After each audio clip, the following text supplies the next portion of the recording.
Want to cross over and head on to Kibera, where the residents who are living next to the Kibera railway station have been rendered homeless following a demolition exercise carried out by a government multi-agency task force. The demolitions began in the wee hours of the morning, with residents engaging the law enforcement officers in running battles. Mark Namaswa is in Kibera now and joins us for an update. Mark, good morning. So talk to us about the situation currently. We understand there was a confrontation between the residents and the law enforcers. Has that stopped?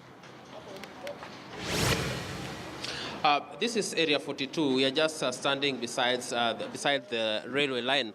And we are told by residents that about 200 structures or so are being demolished. Even at the moment, the demolition is still going on. And we are told that this started at about 4 a.m. And as it is now, we are told that about 1,000 people have been affected. The police officers are also on the ground trying to ensure that everyone who is supposed to move out of this particular place leaves.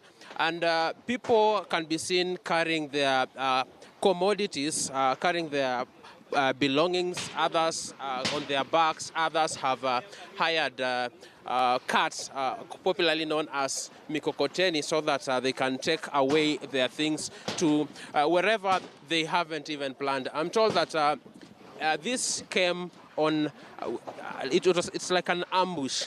Most people have been taken by surprise, and they are now having to leave the railway line and move to other places. We have also been speaking to a number of residents of this area to tell us how this began. Now, this is one of the residents of this area, one of the youth leaders, and he's been telling me that this situation of tension and impending evictions has been there for about 5 years. Kindly tell us what's your name and what's going on. Good morning, my name is Daniel Orogo. I chair the Langata Youth Network. As you have said, this has been a pending issue here for some time. And it was basically what was called a railway relocation plan. That means when you do an enumeration in 2010, those who were staying along these structures were supposed to be relocated to come to these permanent structures. And so there have been an overlap in terms of relocating these guys to the new structures. We are not blaming the authorities. Authorities are doing the work, but look at what is happening right now. The notice was short. I think it was important to give them enough notice so that they have enough time to relocate, because this is a relocation action plan. It shouldn't be an eviction at any point. It ought not to be an eviction. It ought to be a relocation, and it ought to have been peaceful relocation. You know, this is a World Bank funded program. And the World Bank has got a policy of relocation, in that anybody should be given an opportunity to improve his lifestyle. So it's unfortunate what has happened today. It's unfortunate what had happened today, that there was a short notice in terms of relocation. But now what we are waking up to this morning is an eviction. And I would just appeal to the administration that it has reached to this level that the residents would be allowed to take their property to the safe places so that the structures should be removed, if that is what has been reached upon. Okay.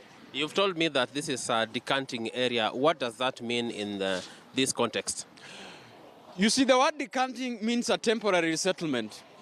It means where the residents are actually temporarily putting on, that is where they are temporarily staying. When they are waiting so that all the legal processes should be in a process for relocation to the new structures. What has happened today is that you could see these are not 200 people. The structure here carries about 400 people. The other side carries about 600 people. We are talking about 1,000 residents of Kibera, very unfortunate residents who are waking up to an illegal eviction. So the question that we've been asking the leadership for a while, where do you take these people? Right now, they had no plan to get anywhere. They had no plan to put up, probably with their relatives. As your camera zoomed there, they're waiting any help. So where are they moving from? So it's our concern that this morning there's nowhere. It is actually eviction, not resettlement, which beats up the plan, because the World Bank, this is a World Bank funded program. It's a World Bank Kenya Railway as a corporation. So it is a violation of the World Bank principle that the residents should be given a safe havens for slum upgrading, not eviction. At the moment, I can sniff tear gas in the air. What has been happening? Because I'm told on another part of this area, we still have some form of confrontation. Yeah, that's what I said. The police are actually doing their work so that they protect even the property that are here.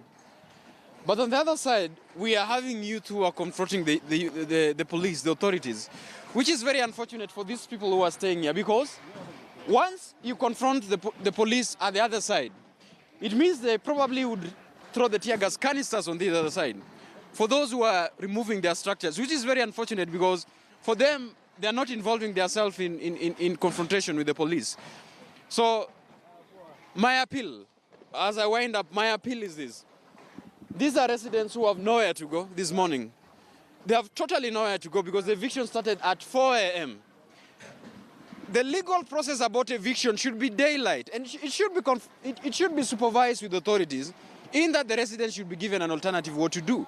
So we are actually appealing to the government to look. Actually, I'm telling you for the truth. The Kenya Railway, there is a corruption in this process. I am telling you the truth because these residents were supposed to be relocated to these structures. If you can walk to these structures, they are very good structures. But you look at these Mobati structures, the residents are not relocated to these structures, they are demolished. So what happens is that there need to be an audit of these houses.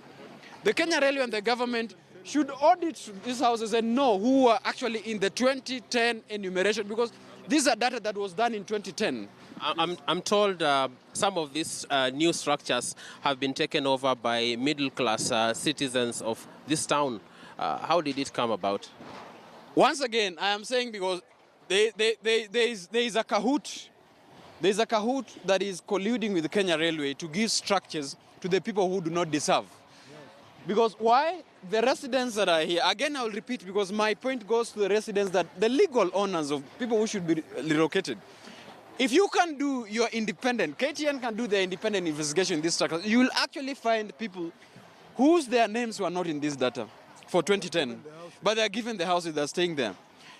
These poor people who are actually in the 2010 data and who actually, their structures are along the Kenya Railway, who actually even, there is a danger of the railway derailment, which of course a train can fall in these structures. But look at them, they are in the data in the 2010, but in the 2015 data, they are not there.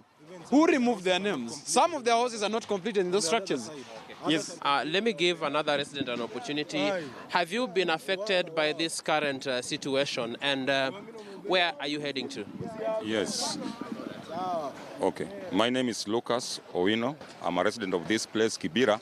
But what is happening this morning is totally a surprise to us, and it is really inhumane. And now, my big question to Mr. President, who is the driver of this country, is that, are you really concerned with the Kenyans that took their time and voted for the right person of this country to be the president? And after that, the result we are seeing is really, really, really not good. And again, one thing that the Mr. President should know is that laughing faces does not mean that there is absence of sorrow, but it only means that we have got the ability to deal with it. So if there was a handshake that happened between you and Mr. Raila Odinga, who is our president and the president of the people, know very well that, and we humbly ask you to see what you can do over this issue. Because these are the thousands of people who are now, they don't know where they are going to be after this minute. They don't know where they're going to be placed. And we have got the small kids. Some have been displaced from their schools. So the problem here is corruption. But what are you doing, Mr. President? What are you doing? We want you to take action. Take action, because we are Kenyans. We are Kenyans. And don't take advantage of that handshake. It can be broken at any time.